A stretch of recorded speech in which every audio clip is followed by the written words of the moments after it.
Ces images sont celles d'un drame qui a bouleversé la France il y a 17 ans et pourtant les Français de l'époque ne les ont jamais vues. Entre elle et eux, il y avait la guerre. C'était en 1942, le 9 février à 14h30, dans le port de New York. Normandie sombrait au milieu des flammes. Par-delà les milliers de kilomètres qui nous séparaient de lui, la nuée rougeoyante qui le dévorait répondait comme un écho sinistre à la nuit de l'occupation. «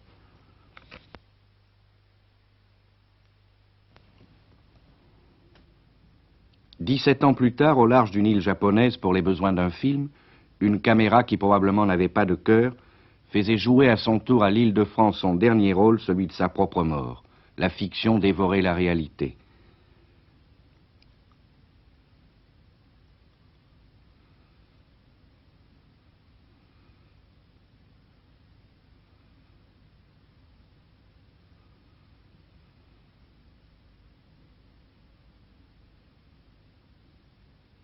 Tout était faux dans ce faux naufrage pour des centaines de figurants, sauf pour un seul, l'île de France lui-même.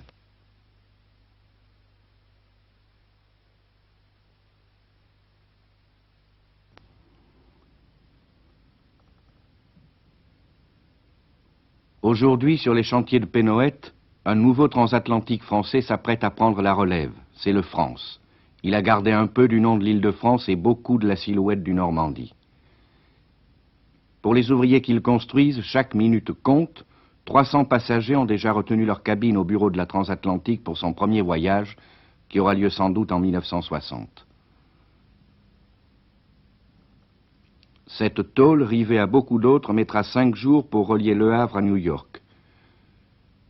Mais il faudra encore beaucoup de jours et de nuits de travail ininterrompu avant que la coque de 300 mètres n'abrite les luxueuses cabines climatisées que vous rêvez peut-être déjà d'habiter, comme l'un des 2000 passagers. Cette longueur de 315 mètres a été calculée pour que le France puisse franchir sans tangage 3 crêtes d'un seul coup.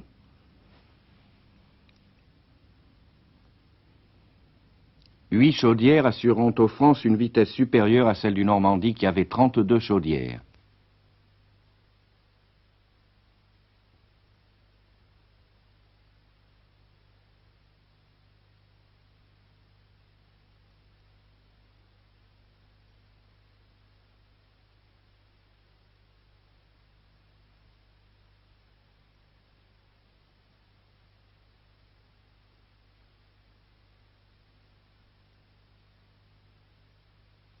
Il sera, dit-on, d'une stabilité totale.